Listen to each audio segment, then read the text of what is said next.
Graça e paz a todos os irmãos e amigos que nos acompanham aí pelas redes sociais. Meus irmãos, nós estamos aqui mais uma vez para ministrarmos, as lições da revista Compromisso, certo? Eu sempre mostro a revista, que é para vocês terem a referência. Essa revista aqui, ó, revista Compromisso, tá certo? O segundo trimestre de 2020. E nós hoje estamos na lição 4 da nossa EBD, que ela tem por título A Nova Condição do Salvo, certo? A gente poderia até perguntar aqui, deixa uma pergunta no ar, certo? Você verdadeiramente é salvo? Então a gente vai ver no decorrer dessa ministração o que Deus tem para falar ao nosso coração, tá bom? Nós vamos orar, pedir a Deus que nos oriente, nos capacite, para que a gente possa estar ministrando a palavra dele, tá certo? Vamos orar. Senhor nosso Deus e Pai, nós te agradecemos, Senhor, por mais esse dia. Agradecemos ao Senhor por tudo que o Senhor tem feito. Agradecemos pela nossa vida, agradecemos pela nossa existência, agradecemos, ó Deus, porque tu tens nos guardado de muitas coisas ruins que têm acontecido aí no mundo. Muito obrigado pelo teu cuidado. Nessa hora, Deus, nós gostaríamos de te pedir que o Senhor nos abençoe na ministração da tua palavra. Deus, que nós não venhamos aqui falar de nós mesmos, mas que nós venhamos falar das tuas grandezas. Nos ajuda, perdoa os nossos pecados, nós oramos e agradecemos em nome de Jesus. Amém. Então, meus irmãos, a nova condição do salvo. O texto base dessa lição está lá em Gálatas, capítulo 4, o verso 7, que diz assim, Gálatas, capítulo 4, o verso 7, diz assim, assim que já não és mais escravo, mas filho, e se és filho, és também feito herdeiro por Deus. Então esse é o nosso texto base. E a pergunta que nós deixamos aqui no ar, no início da nossa fala, você verdadeiramente é salvo? Você verdadeiramente aceitou Jesus como Salvador de sua vida? Você verdadeiramente entendeu o que foi feito na cruz do Calvário? Se você, meu irmão, entendeu o que realmente foi feito na cruz do Calvário, se você aceitou Jesus como Senhor de sua vida, a Bíblia garante isso. Você é salvo na pessoa de Cristo. Tá certo? Então, a nossa introdução diz o seguinte: ser salvo, tornando-se uma nova criatura em Cristo Jesus, precisa ser entendido à luz da nova condição que nos foi posta pelo Pai, o nosso Deus. A nova condição que o homem em Cristo se encontra resplandece a graça de Deus em nós e faz motivo de muitas ações de graça. Vivemos uma nova condição nesse mundo. Esta nova condição dita privilégios e responsabilidades que devemos conhecer bem e estar fundamentados. É isto que queremos enfatizar na lição de hoje. Saber, conhecer e realçar a nossa condição diante de Deus como salvos por Ele. Então, meu irmão, a gente precisa entender o seguinte, tá certo? Como eu fiz a pergunta, você verdadeiramente é salvo? Você é uma pessoa que, se por um acaso você chegasse a falecer hoje, a morrer hoje, ou se o arrebatamento da igreja fosse hoje, você teria plena convicção de que você iria para o céu? Paulo, naquela época, ele estava falando isso aos Gálatas. Como nós falamos na lição anterior, as pessoas tinham a ideia, alguns daquela época, tinham a ideia que era necessário guardar a lei também. E nós vemos nos nossos dias atuais que existem ainda pessoas que dizem assim: Davi, eu sou evangélico, creio em Jesus, aceitei o sacrifício dele na cruz do Calvário, mas mesmo assim eu guardo o sábado. Porque a Bíblia diz que os mandamentos do Senhor são eternos. São eternos. Mas existiram mandamentos que foram para a época da lei, antes da vinda do Messias, antes da vinda de Cristo. E o sábado foi um deles. Então, quem está em Cristo, nova criatura é. As coisas velhas passaram. A gente falou na lição anterior que o sábado, a questão das festas, das luas novas, a questão do tabernáculo, tudo aquilo apontava para o Messias, tudo aquilo apontava para Jesus. A Bíblia diz que são sombra das coisas futuras. Foi uma sombra daquilo que iria acontecer. Tudo aquilo que foi feito, tudo aquilo que foi, vamos dizer assim, mostrado naquela época, era para apontar Jesus. O Messias viria.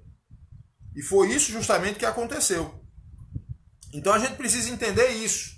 Se você é uma nova criatura, você vive pela graça. Você não vive mais pela lei. Primeiramente, que a lei ela não foi suficiente para salvar o homem. Ela não foi. Se a lei tivesse sido suficiente para salvar o homem, Jesus não precisaria ter vindo. O Cordeiro de Deus não precisaria ter sido morto. Então, só para a gente iniciar a nossa lição de hoje, a gente precisa entender isso, tá certo? Que foi falado nas lições anteriores, tá bom? Primeiro ponto da nossa lição diz assim: a condição de filho em razão da consumação do plano salvífico do Pai. Gálatas 4,4 diz assim: vindo, porém, à plenitude dos tempos, Deus enviou seu Filho, nascido de mulher e nascido debaixo da lei. Uma coisa que a gente precisa entender. As pessoas ainda têm, né? Eu gostaria muito que essa live ela fosse compartilhada. A gente postou um vídeo essa semana aí nas redes sociais em que a gente falava com relação à idolatria. Uma coisa bem simples, uma coisa bem básica, mas que muitas pessoas entenderam aquela palavra, entenderam aquela mensagem. Uma coisa simples, uma coisa básica, mas uma coisa de grande proveito. A idolatria, a Bíblia diz que é pecado diante de Deus. A Bíblia diz que o único que merece louvor, glória e adoração é o nosso Deus. Então a Bíblia diz que ele não dá a glória dele a mais ninguém.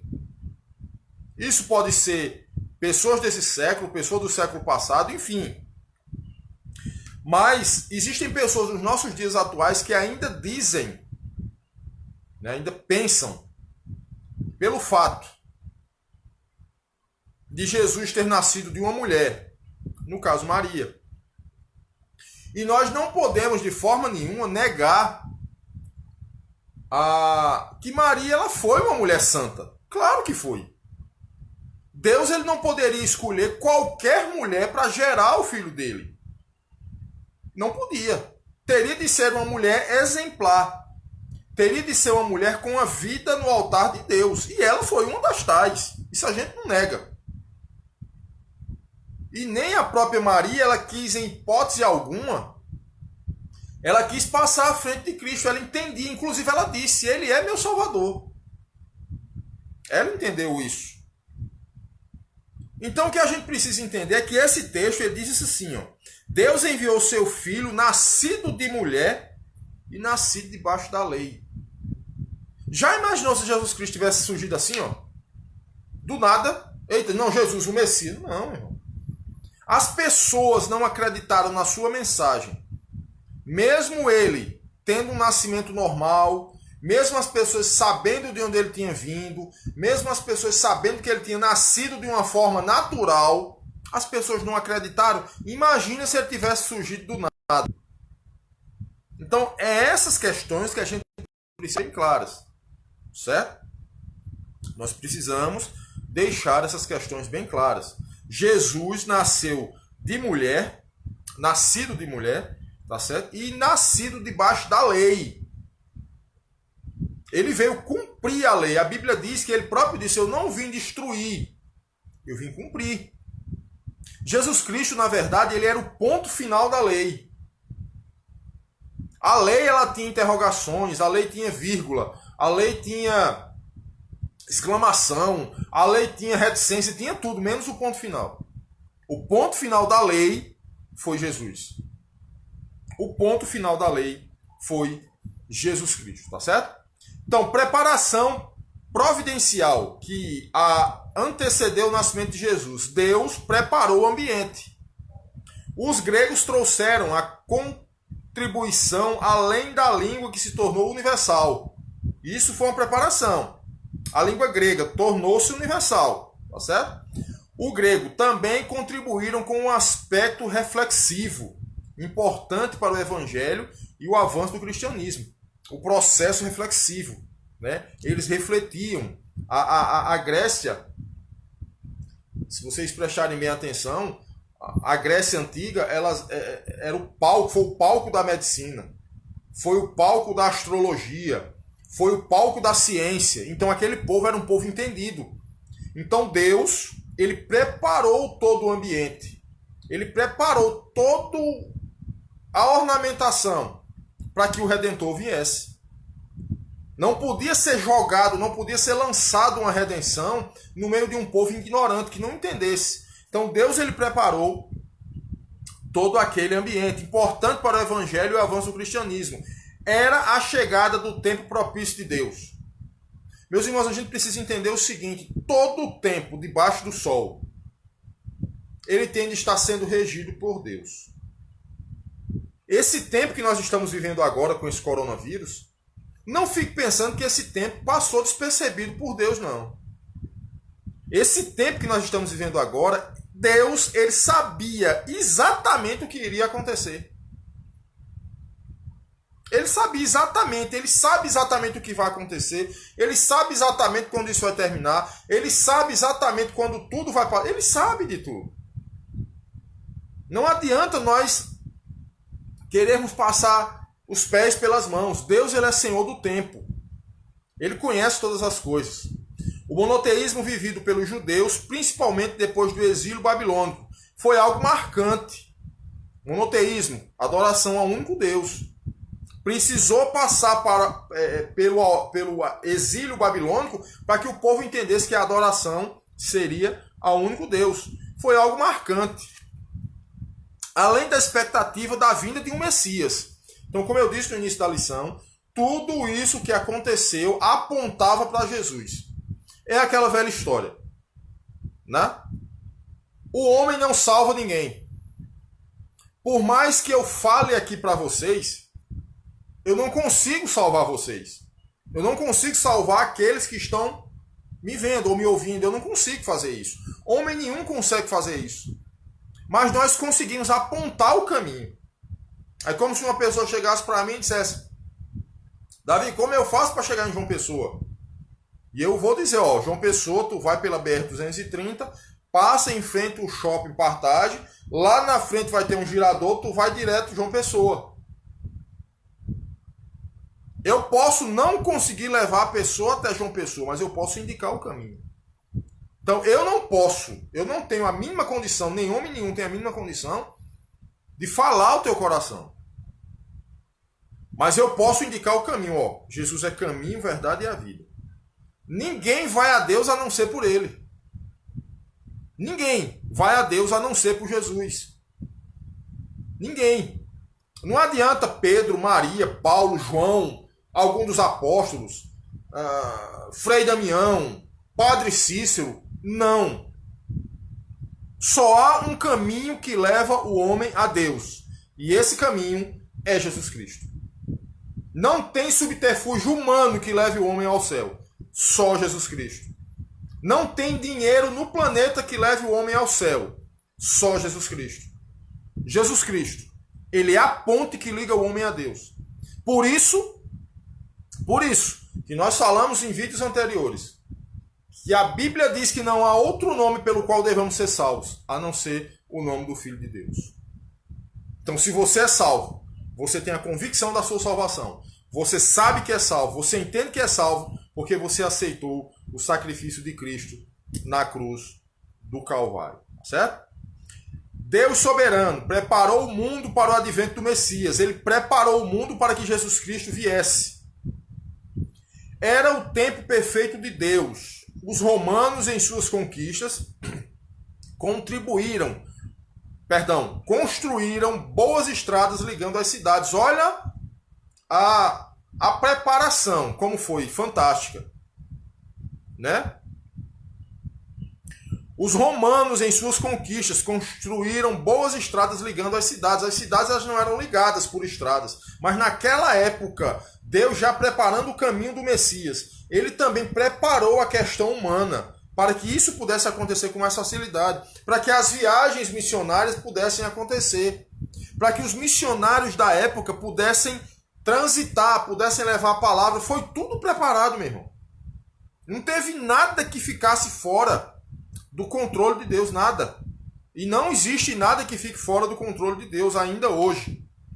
Era a plenitude dos tempos. O tempo apropriado era chegado. O plano de salvação estava agora chegando ao momento de ser consumado. Bota uma coisa na tua cabeça.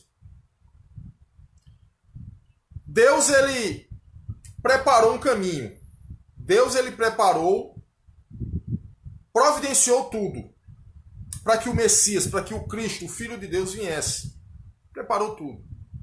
Ele veio, falou do seu amor, falou da vontade de Deus, falou de um plano perfeito. A Bíblia diz que o Cordeiro foi morto desde a fundação do mundo. Era um plano arquitetado por Deus antes mesmo da humanidade existir. Porque Deus conhece todas as coisas. Mas o plano veio. A hora chegou em que Jesus Cristo apareceu. Jesus Cristo nasceu. Jesus Cristo cresceu. Jesus Cristo morreu e salvou a humanidade.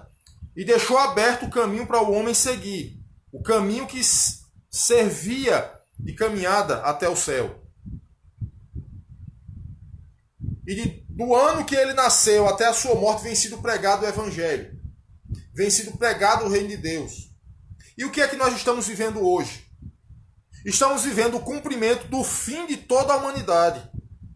E muita gente não acredita nisso. Muita gente não entende isso.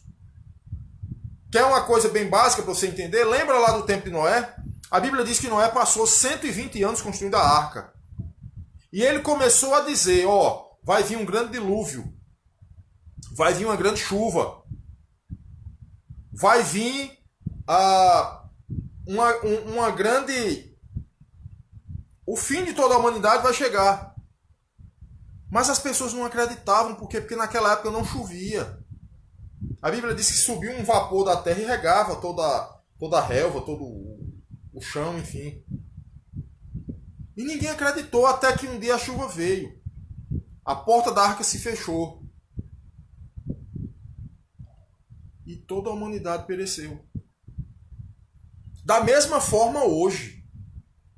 Estamos falando, Jesus Cristo está voltando. Estamos dizendo, Jesus está voltando. Estamos falando, Jesus Cristo vai vir buscar a igreja dele. E as pessoas estão dizendo, é mentira. E as pessoas estão dizendo, isso não vai existir. E as pessoas estão dizendo, isso é conversa de crente. Olha os sinais aparecendo aí. Olha essa enfermidade que apareceu aí. Um vírus invisível aos nossos olhos. Nós não conseguimos saber onde está, nós não conseguimos saber quem vai ser contaminado, nós não conseguimos saber onde, não conseguimos visualizar, mas está aí. E a Bíblia já dizia isso quando viram os rumores de guerra. Filho contra pai, pai contra filho, enfermidade, moléstias. É o princípio do fim. Jesus está voltando. A humanidade precisa acreditar nisso. A humanidade precisa entender isso. Jesus está voltando. E quem tem de passar essa informação, essa mensagem, somos nós. Não adianta, meu irmão, a gente querer dar uma de bonzinho e dizer, não vou falar, não vou dizer, não vou proclamar, não porque não tem mais jeito, não porque aquela pessoa não se converte, não porque aquela pessoa... Não, meu irmão, tem. A Bíblia diz que o Espírito Santo de Deus é aquele que vai até a divisão de juntas e medulas, de alma e espírito. É Deus que faz isso, não sou eu. Aquele seu parente que é devasso, aquele seu parente que é promíscuo, aquele seu parente que é beberrão, aquele seu parente que é adúltero, aquele seu parente que faz tanta coisa errada no meio desse mundo, é essa pessoa que Deus quer salvar. Ou os irmãos estão pensando, os amigos estão pensando que eu não tenho ninguém na minha família que não necessite de salvação. Claro que eu tenho. Mas quem faz a obra é o Espírito Santo de Deus. Cabe a mim falar. Cabe a mim dizer, você está errado. Teve um dia desse, eu acredito que é um mês atrás mais ou menos, eu liguei para um irmão meu sanguíneo, filho do mesmo pai e da mesma mãe. E disse a ele, já estava nessa pandemia, eu não estou indo na casa dele, até por uma questão de prevenção, mas eu disse a ele, via telefone, só, se você continuar com esse ódio no coração, com esse rancor no coração, com essa indiferença com determinada pessoa, com essa raiva, com esse rancor posto aí dentro, pode ser que você não consiga a salvação devido a esse sentimento. E acredito que a pessoa ouviu e entendeu. Ela não... Até hoje a gente está se conversando, até hoje a gente está se falando, mesmo que seja por telefone, que a gente não consegue ir na casa um do outro. Mas a gente conseguiu falar, meu irmão. Tem que falar. Tem pessoas que dizem, não vou falar porque não tem jeito, não quer ouvir. Não, meu irmão, é essa pessoa que Deus quer salvar. É essa pessoa que Deus está dizendo assim, fale. Mostre o meu amor para essa pessoa. Diga a ela que Jesus morreu por ela. É essa pessoa. Deus trabalhou imensamente para nos colocar na condição de filhos, adotando-nos em Cristo Jesus. Tudo isso para a nossa reconciliação. Uma coisa que eu também gostaria de deixar claro para os irmãos, tá certo? Não existe aquela questão que nós éramos de Deus e estamos nos reconciliando agora, não. Quando a Bíblia fala com relação à reconciliação, fala lá do início do Jardim do Éden, onde houve toda aquela questão de transgressão, onde houve uma desobediência, onde Deus todos os dias visitava o homem na viração do dia, conversava com o homem, mas o homem pecou. E o homem foi expulso da presença de Deus. Então, quando diz reconciliação, diz assim, o retorno do homem para Deus. É uma reconciliação do homem com Deus, da raça humana com Deus, que só acontece através do sangue de Cristo na cruz do Calvário. É como eu disse, não tem subterfúgio humano que consiga salvar o homem. Não tem. Só o sangue de Jesus Cristo. Tá certo? A plenitude dos tempos, tempo pleno, pronto, foi em função de sua obra redentora por nós.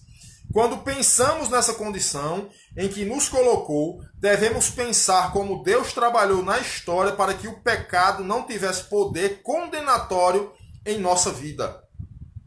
Deus, ele pensou em tudo, meu irmão. Deus, ele pensou em tudo.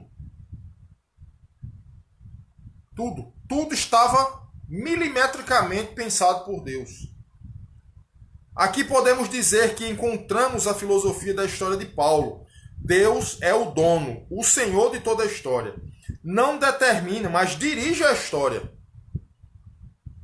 Pode e intervém nela. A história é teológica.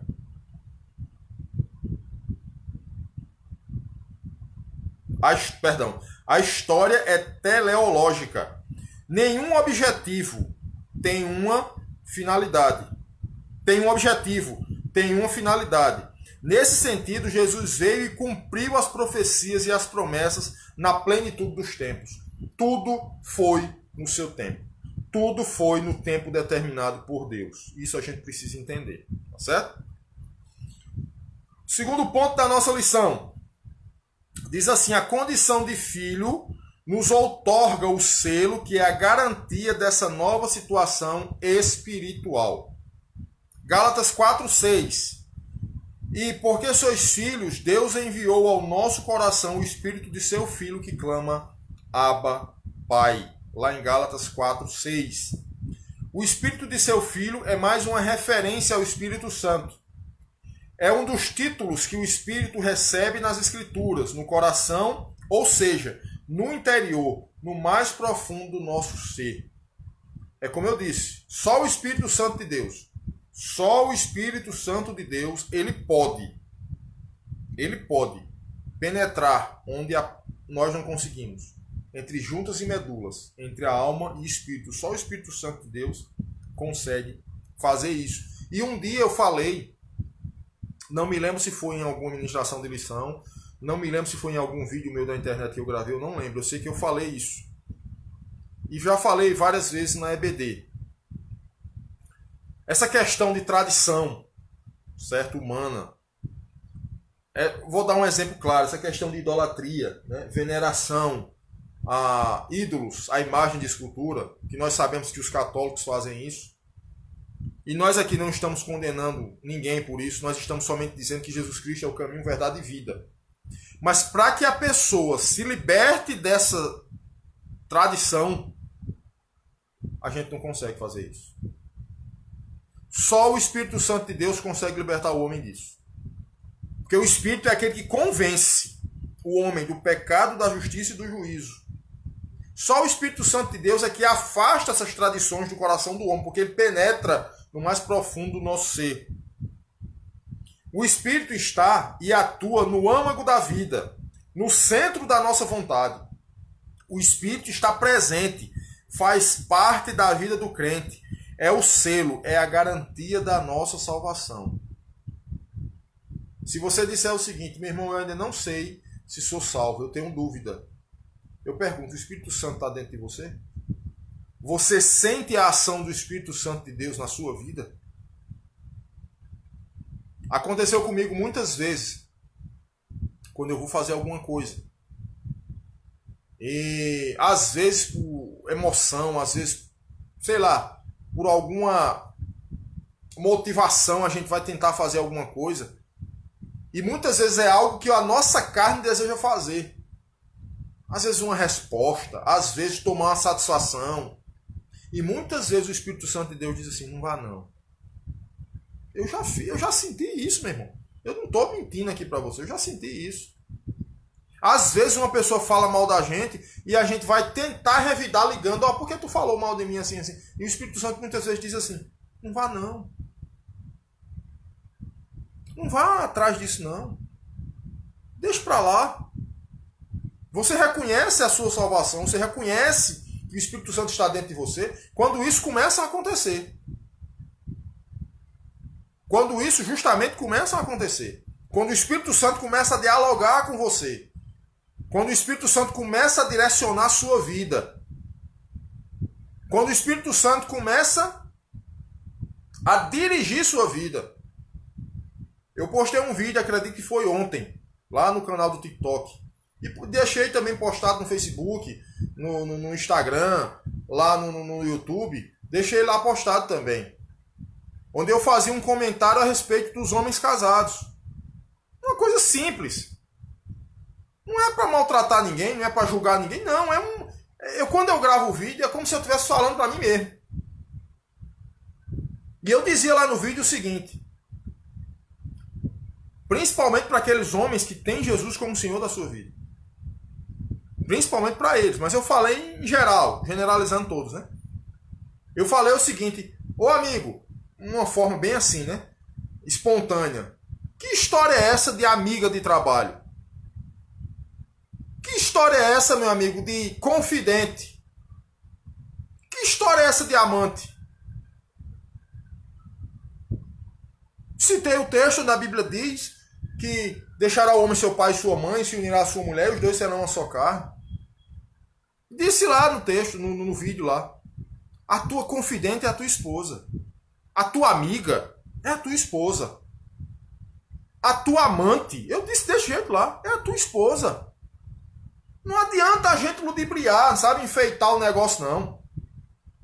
A realidade tem que ser dita, meu irmão. Porque Deus, ele quer salvar o homem. Tem muitas pessoas, muitos homens. Eu estou falando da figura masculina, mas tem muitos homens aí, e mulheres também, caminhando a passo de gigante para o inferno. Que isso é uma palavra antiética, não pode se falar mais.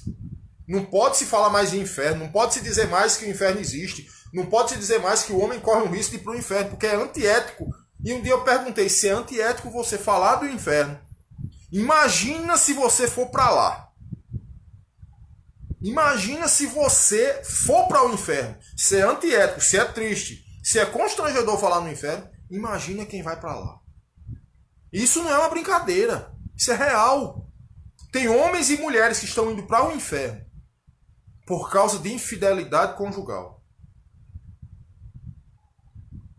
Por causa da infidelidade conjugal. Por causa de amiguinho de trabalho. Por causa de confidente. Eu tenho meus problemas, eu vou contar a uma amiga minha que eu tenho no trabalho. Eu sendo mulher, um amigo meu que eu tenho no trabalho. Isso é um laço que o diabo está formando para você cair nele. Porque a partir do momento que você vai confidenciar alguma coisa, vem as carícias. Vem o ombro amigo. Vem a palavra doce que você não escuta muitas vezes em casa. E isso pode ser um laço para você pisar nele. E o diabo puxar e levar você junto. Pode ser. Por isso que o homem que é salvo, ele tem de entender a sua condição de salvo. Eu não estou dizendo que não é para falar com mulher nenhuma. Não estou falando isso. Eu não estou dizendo que não é para ter amizade, não. Eu estou dizendo que tem de ser tudo com ordem e decência.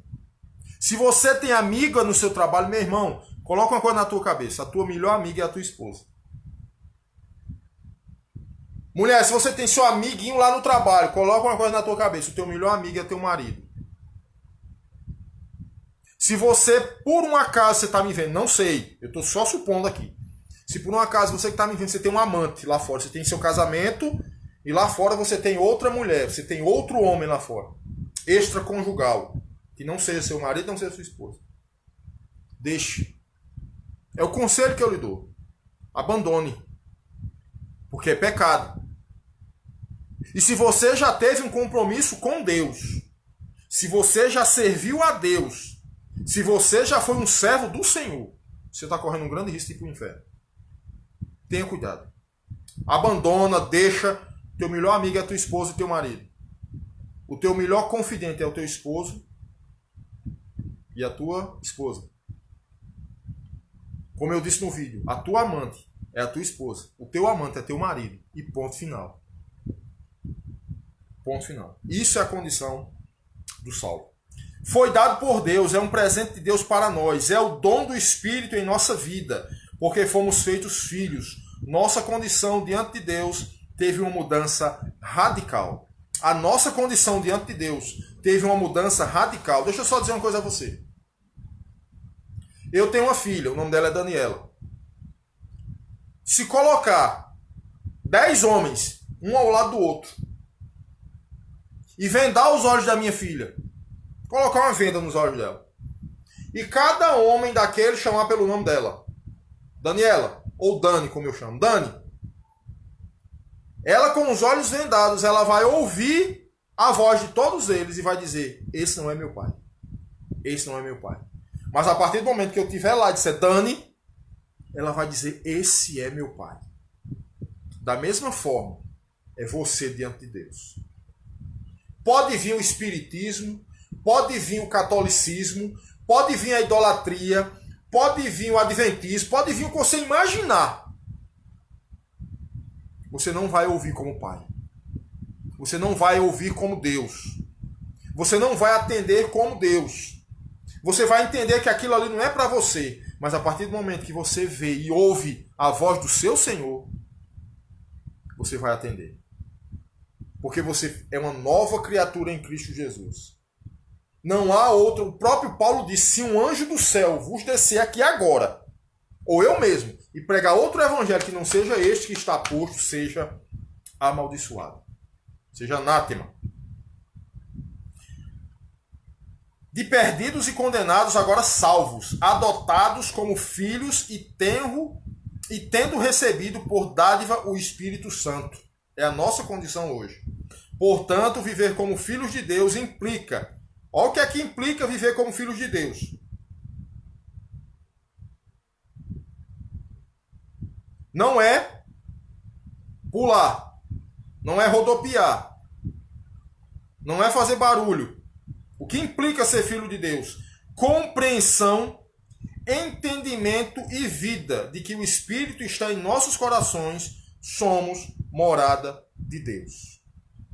Quer comais, quer bebais, quer façais qualquer outra coisa, faça tudo para a glória de Deus.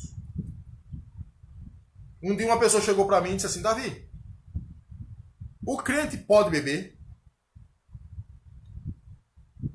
Eu disse: meu irmão, isso é uma excelente pergunta. Pode. A Bíblia diz que o homem pode fazer o que ele quiser. Mas ele deve beber. Quando a Bíblia diz: quer comais, quer bebais, quer façais qualquer outra coisa, faça tudo para a glória de Deus, eu pergunto: se você se senta na mesa de um bar, você é salvo na pessoa de Cristo, tá certo? Você se senta na mesa de um bar, você abre uma garrafa de cerveja e você começa a ingerir aquele líquido e você começa a se embriagar. Eu pergunto: aquela atitude é para a glória de Deus? Aquela atitude é para louvor da glória de Deus? Aí vem a minha resposta: quer comais, quer bebais, quer façais qualquer outra coisa, tudo fazei para a glória de Deus. Casamento seu, como é que tá? Você está convivendo com a sua esposa e não olha nem para a cara dela? Isso é para a glória de Deus? Você não fala com seu marido, você não fala com sua esposa, você é intrigado com sua esposa dentro de casa, você não fala com seus filhos, seus filhos não lhe pedem a bênção, você não dá uma palavra de conforto a um filho seu. Isso é para a glória de Deus? É isso que eu quero saber. É para a glória de Deus isso? Não, mas eu sou dizimista. Guarda teu dízimo, meu irmão. Guarda teu dízimo. O teu dízimo não está valendo de nada se você não tiver uma vida no altar. O teu dízimo não está valendo de nada se você entregar o dízimo e negligenciar a vida cristã. Não serve de nada. Você está somente contribuindo. É duro falar isso, é difícil falar isso, mas é a pura verdade. Tem pessoas que pensam que compram Deus, não compra. Tem pessoas que pensam que conseguem ludibriar Deus, barganhar com Deus, não consegue. A Bíblia diz que Deus é santo. E a Bíblia diz que ele não coabita com o pecado. Pense nisso. Pense nisso. Você pode estar fazendo tudo nessa vida. Você pode estar pregando o evangelho, você pode estar ensinando, você pode estar aparentemente tendo uma vida aos pés do Senhor, mas não está. Quem sabe da sua vida diante de Deus é você. Quem sabe da minha vida diante de Deus sou eu. Então eu um dia vou prestar contas a Deus por tudo que eu fiz, por tudo que eu falei, por tudo que eu disse. E espero, tenho certeza que naquele dia ele vai dizer: vinde bendito de meu Pai. Possui por herança o reino que vos está preparado desde a fundação do mundo. Mas eu jamais quero ouvir da boca dele: apartai-vos de mim, maldito, para o fogo do inferno, preparado para o diabo e seus anjos. Eu não conheço você. Existem pessoas que estão há 50 anos dentro da igreja, há 30 anos dentro da igreja, estão pregando, estão falando do evangelho, estão ministrando a palavra, estão ensinando a palavra de Deus, mas estão caminhando a passos de gigante para o inferno. Isso é uma realidade. Isso não é mentira, não. Isso é uma realidade. Por quê? Porque não tiveram um encontro real com Jesus. Não tiveram um encontro real com Jesus. A habitação do Senhor, a presença milagrosa do Espírito em nossos corações, no homem interior, dado como selo, garantia da nossa salvação em Cristo, Filho de Deus, é que nos conduz ao clamor fervente, reverente e dependente de Deus, dizendo: Pai, extraordinária menção à Trindade presente nessa obra de nos colocar numa nova condição. Já imaginou o Deus criador de todo o universo? O Deus que criou o céu e a terra, você ter o privilégio, você ter a oportunidade de chamá-lo de Pai. Já pensou nisso? Nós somos seres humanos, somos falhos, somos fracos, somos pecadores, estávamos distantes da graça de Deus, não tínhamos condição de chegar diante do Senhor. E Deus, através de Jesus, nos dá a condição de chamá-lo de Pai. E nos dá condição de chamá-lo de Pai. Ele é nosso Pai. Terceiro ponto da lição. Condição de filho nos dá o entendimento que somos reais herdeiros. Gálatas 4, 1, 7. Contudo, afirmo que durante todo o tempo em que o herdeiro é menor de idade, ele em nada é diferente do escravo, mesmo sendo dono de tudo. Portanto, tu não és mais escravo, mas filho. E se és filho, és também herdeiro por obra de Deus. A herança pode ser entendida como sendo aquilo que nos é transmitido por hereditariedade. Ou não. É aquilo que recebemos sem que tenhamos tido alguma participação de posse. Né? Muitas vezes as pessoas recebem uma herança sem ter participado daquela propriedade de posse. Quer um exemplo? Um filho. O filho não construiu nada, quem construiu foi o pai. Mas o pai morreu e deixou a herança para o filho. Então o filho vai receber a herança daquilo que ele não ajudou a construir. Um neto, um sobrinho, enfim. A herança é isso, né? Geralmente é entendida como algo material, mas no sentido mais amplo podemos compreender a herança como qualquer legado que nos é deixado, seja ele material, psicológico e espiritual. Olha, uma coisa que eu queria frisar para os irmãos nesse ponto aqui. Principalmente a você que é pai, você que é mãe, que pode estar me ouvindo nessa hora. Nós estamos preocupados em deixar algo para os nossos filhos. Nós estamos preocupados em deixar bens, em deixar herança, em deixar imóveis, em deixar carros, em deixar uma conta bancária recheada lá no banco para quando a gente morrer, o filho ter posse daquilo ali. Não é errado. Não é errado. Isso não é pecado. Mas não é o principal. Você pode deixar tudo isso. Tudo isso que eu falei aqui você pode deixar. E lá na frente, quando você estiver num caixão, seu filho olhar para você e dizer assim, já foi tarde. Era um homem ignorante, bruto, estúpido, enfim. E você pode não deixar nada. Mas um dia quando você estiver lá no caixão, seu corpo estiver no caixão, seu filho vai olhar para você, o seu corpo vai dizer assim, como vai fazer falta? Como vai fazer falta?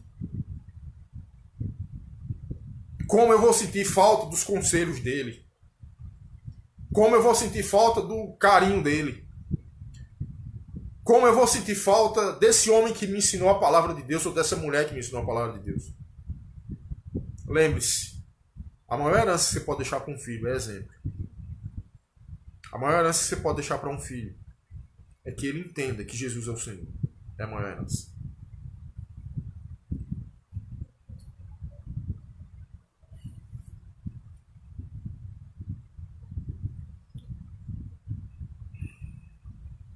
Nossa condição de herdeiros no reino de Deus está fundamentada numa fé viva, cheia de esperança. Desfrutamos dessa herança aqui e agora, mas a desfrutaremos em sua plenitude na eternidade.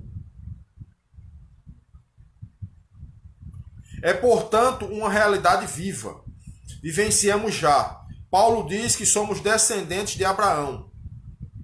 Essa descendência provém da promessa de Deus a Abraão, que nele seriam benditas todas as famílias da terra. Aquela promessa lá, né? Quando Deus mandou Abraão contar as estrelas, ele disse, eu não tenho como contar. Ele fez da mesma forma, será a tua descendência. De Abraão veio o Messias de Deus.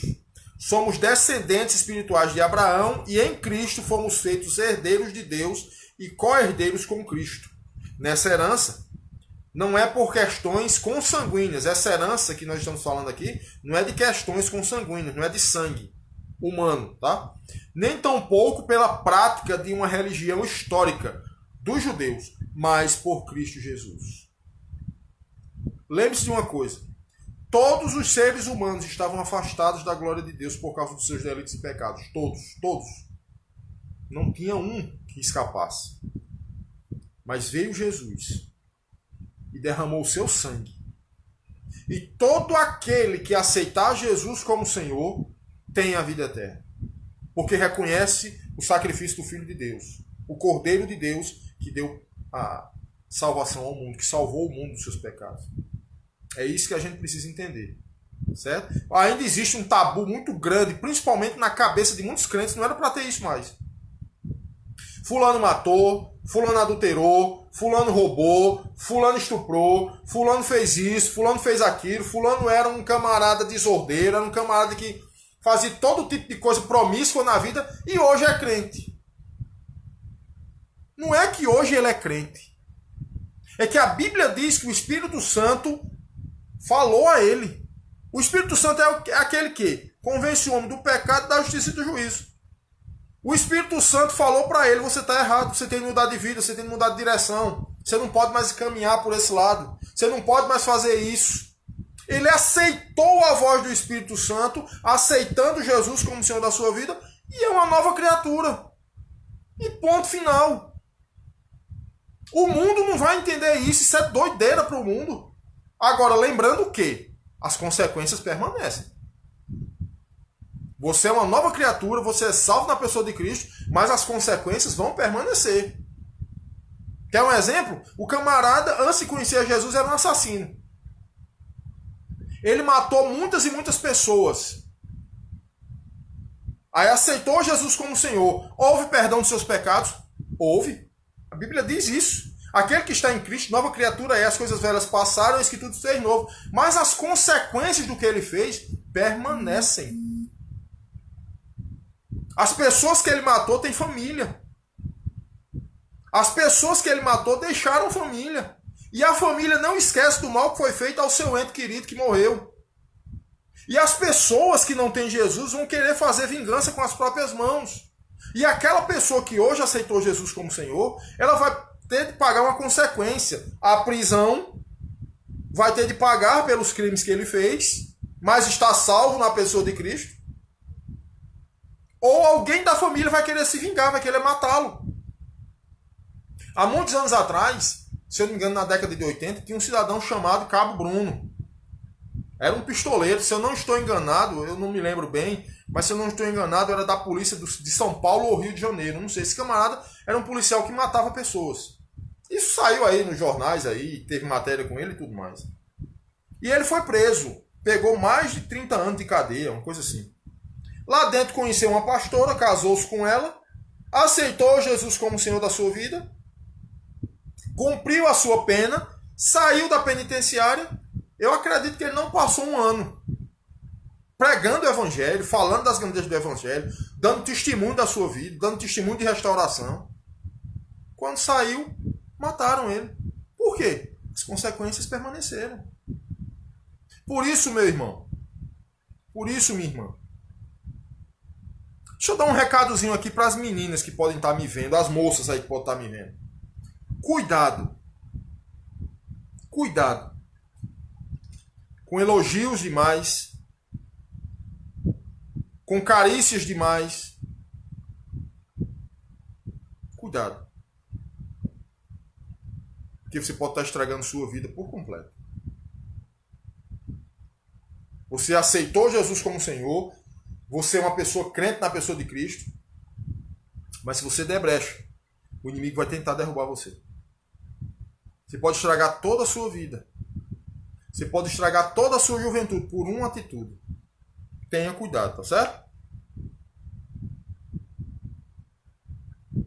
Condição de herdeiros no reino de Deus está fundamentada numa fé viva, cheia de esperança. Desfrutamos dessa herança aqui e agora, mas a desfrutaremos em sua plenitude na eternidade. Isso aqui a gente já leu, né? E, portanto, uma realidade viva. Vivenciamos já. Paulo diz que somos descendentes de Abraão. Isso aqui a gente já leu, né? Isso. Não é por questão consanguínea, nem tampouco pela prática de uma religião histórica dos judeus, mas por Jesus Cristo. Nós somos salvos pela pessoa de Jesus Cristo. Somos uma nova criatura pela pessoa de Cristo, tá certo? A condição de filho, isso é o quarto ponto da lição, certo? A condição de filho promove um relacionamento com Deus e conhecê-lo também. Gálatas 4, 8 e 9. Olha o que é que diz. No passado, quando não conhecieis a Deus, costumavais servir aos que por natureza não são deuses. Lembram lá da idolatria que a gente falou?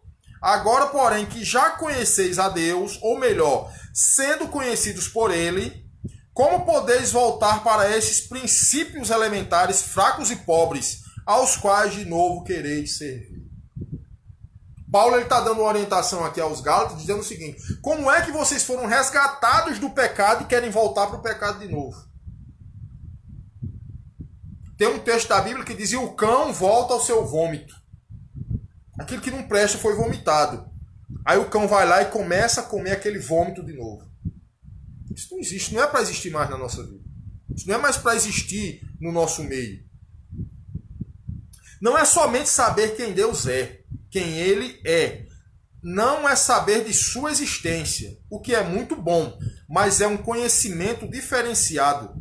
Antes era uma vida de ignorância espiritual. Você e eu, antes, nós tínhamos uma vida de ignorância espiritual. Nós não conhecíamos a Deus. Nós não tínhamos o conhecimento de Deus. Hoje nós temos. Hoje nós conhecemos a Deus. Então nós temos de viver como conhecedores de Deus. Vivemos em ignorância espiritual. Mas agora, a nossa posição como salvo indica que existe algo relevante.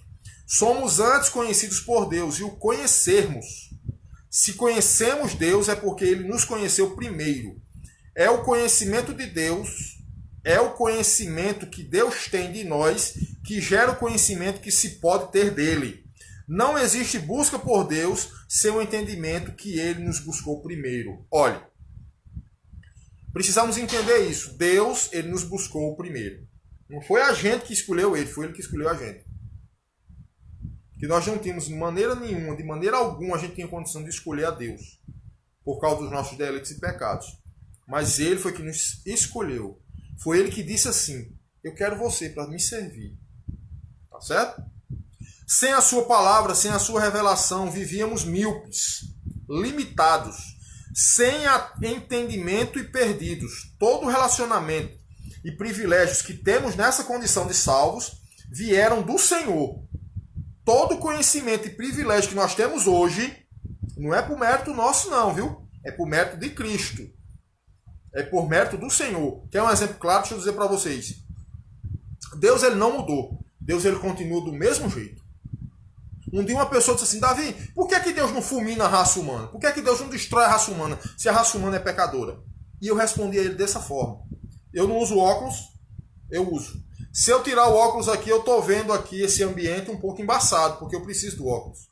Se eu colocar o óculos, eu vou ver tudo normal. Porque eu preciso dessa lente de correção para enxergar melhor. Esse óculos simboliza Jesus Cristo. Deus, quando Ele olha para o ser humano, quando Ele olha para o homem, Ele vê pecado, Ele vê injustiça, Ele vê maldade, Ele vê o que o homem verdadeiramente é. Mas quando Ele olha para o sacrifício de Cristo na cruz do Calvário, Ele começa a enxergar o homem com outros olhos. Aquele ali aceitou o sacrifício de Jesus. Aquele ali é meu filho. Aquele ali é salvo. É isso o que a Bíblia diz. A história da revelação nos ensina como podemos conhecer Deus. Jesus declarou dizendo que ninguém conhece o Pai senão o Filho. Nosso conhecimento de vida com o Pai é a função de conhecermos Jesus. Porque ver Jesus é ver Deus. Existem denominações, religiões e seitas aí dizendo que Jesus era um mero homem que mudou a história. Não, Jesus era e é Deus. Tá certo? Esse conhecimento está muito além de conhecer ou ouvir falar. Não é simplesmente um conhecimento de palavras, nenhuma intelectualidade espiritualizada sobre Deus. É conhecer na condição de filho que somos. Aquilo que eu disse. Certo? Se colocar 10 homens, um ao lado do outro, e eu estiver no meio desses 10 homens, e eu chamar Dani, que é a minha filha, ela vai entender que eu sou o pai dela. Os outros vão chamar por Dani, mas ela não, aquele não é meu pai. Isso não é a voz do meu pai. Quando o homem ele conhece a Deus, quando o homem ele é salvo na pessoa de Cristo, quando o homem ele é filho de Deus, ele conhece ao seu Deus. Tá certo? O quinto e último ponto da lição.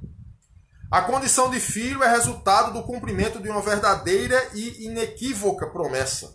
Gálatas 4:22. Porque está escrito que Abraão teve 2 filhos, um da escrava e outro da livre. Vamos entender isso aqui. A história bíblica mostra o episódio de Abraão. A ele Deus fez a promessa que teria um filho. Desse filho teria uma grande nação. Fazia parte do plano de Deus. O programa do Deus Todo-Poderoso era formar um povo, do qual viria o Salvador. O plano de Deus começou aí. Formar um povo dele, que desse povo viria o Salvador. A promessa era Abraão. Este, porém, se precipitou e quis ajudar naquilo que não precisava. Quis antecipar o que Deus havia prometido. Deus prometeu que ele teria um filho com Sara.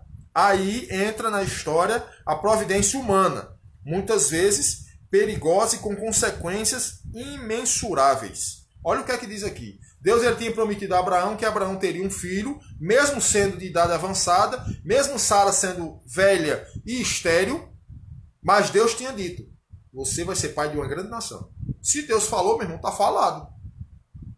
Sara, por sua vez, entregou a Abraão a Agar, uma serva dela. E Abraão teve um filho com essa Agar. E ao ter um filho com essa Agar, houve aquela disputa, aquela ciumeira que até hoje rola lá. Né? Até hoje existe isso. Abraão pega Agar, uma escrava, e tem um filho com ela. Nasce Ismael. Não era exatamente isso que Deus queria, mas foi o que Abraão quis. Foi um lapso de fé por parte de Abraão. Depois, sim, Abraão teve com Sara o filho da promessa, que foi Isaque. Paulo usa essa história e faz uma metáfora. Paulo usa este argumento, esta alegoria, para mostrar que a posição do crente tem como fundamento a promessa de Deus e Abraão. Apesar dos atropelos humanos, a confusão que Abraão quis criar, a promessa não ficou inválida. Deus não deixou que o jeitinho humano atrapalhasse ou invalidasse a consolidação de sua promessa. Deus cumpriu integralmente, com clareza, o que havia prometido. Deus, ele cumpriu aquilo que ele tinha falado para Abraão, mesmo tendo esse atropelo lá, o nascimento de Ismael, né, que é filho de Abraão com a sua criada Agar. A nossa conclusão para a gente finalizar, tá certo? A condição do salvo é inegociável e imperdível. Uma vez salvo, a Bíblia diz, está salvo para sempre. Ela não é negociável, ela é imperdível. Existem atropelos na vida. Existem coisas que podem acontecer na caminhada. Mas se você é salvo na pessoa de Cristo, você vai permanecer firme. Certo? Ninguém, nem mesmo o anjo do céu, pode mudar a nossa nova condição de salvo. Filhos de Deus em Cristo Jesus. Os Gálatas precisam saber disso. Era momento para refletirem. Viviam uma nova situação e não podiam dar um passo para trás. Não poderiam buscar o que já havia passado, no caso a lei, né, que eles estavam querendo voltar lá. Por melhor que tenha sido a lei, mas agora era a graça que lhes havia proporcionado se tornarem filhos da promessa. Aí tem uma pergunta aqui, ó. Como viver essa nova condição de salvo? Aí tem quatro questões aqui, ó. Como viver essa nova condição de salvo? Primeiro, com gratidão a Deus por esta tão grande salvação. Agradecer a Deus, porque somos salvos na pessoa de Cristo. Sempre crescendo na graça do Senhor. Sempre crescendo, buscando conhecê-lo mais. Vivendo sempre na condição de verdadeiros filhos. O filho é aquele que obedece seu pai. O filho é aquele que conhece o seu pai. O filho é aquele que ouve a voz do seu pai. Certo? E o quarto e último ponto, compartilhando a mensagem do Evangelho com outras pessoas. Isso aqui é muito importante. Temos hoje uma internet à nossa disposição, em que eu estou ministrando essa lição para vocês, e vocês estão vendo, ouvindo, e vocês podem compartilhar essa live com milhares de pessoas. Então a mensagem do Evangelho, ela foi compartilhada, ela foi pregada a milhões de pessoas. Isso é bênção de Deus. Isso é bênção de Deus. Tá certo? Então devemos fazer isso. Tá bom? A próxima lição que eu acredito eu, confiando em Deus, hoje é terça, acredito que quinta-feira nós estaremos ministrando essa quinta lição aqui. Liberdade cristã. Essa lição aqui, ó, a quinta lição da nossa revista. Tá certo? Os textos que os irmãos vão ler, tá lá no livro de Gálatas, capítulo 5 e capítulo 6, quem quiser estudar. Gálatas capítulo 5 e Gálatas capítulo 6. tá certo? Quinta-feira, se Deus nos permitir, nós vamos estar ministrando através de uma live essa lição de número 5, tá certo? Então, meus irmãos, que Deus nos abençoe. Agradeço a todos vocês que ficaram conosco até agora, tá certo? Peço a vocês que estudem as lições, que se tiverem algum questionamento na próxima live, podem fazer, certo? A gente vê aqui as perguntas, a gente procura responder. Se a gente não conseguir responder, a gente vai procurar pessoas que consigam responder, mas o bom é que a gente possa estar estudando a palavra de Deus, é a melhor coisa que existe, tá certo? Compartilhem essa live vai estar lá no meu canal, lá do YouTube, canal Davi Pérez, ela também vai ser postada no Facebook como vídeo, certo? Se você puder compartilhar, tudo isso que a gente faz aqui é para a glória de Deus, tá bom? Vamos orar e vamos encerrar a nossa transmissão nessa noite, tá bom? Senhor nosso Deus e Pai, muito obrigado por mais esse dia. Obrigado, Deus, por tudo que o Senhor tem feito. Obrigado pela nossa vida, pela nossa existência. Obrigado, Deus, pela ministração da Tua palavra. Que muitas e muitas pessoas, Deus, possam ser alcançadas por essa ministração. E que em tudo o Teu nome seja glorificado. Nos ajuda, dá-nos a Tua paz. Deus, olha para o nosso planeta. Olha para o nosso Brasil. Extingue, Deus, esse vírus da face da terra. E o Teu nome vai ser glorificado. Obrigado por tudo. É que nós oramos e agradecemos em nome de Jesus. Amém. Muito obrigado. Deus abençoe. Certo? Esperamos que quinta-feira a gente possa estar com a nossa lição de número 5 para a glória de Deus. Que Deus nos abençoe.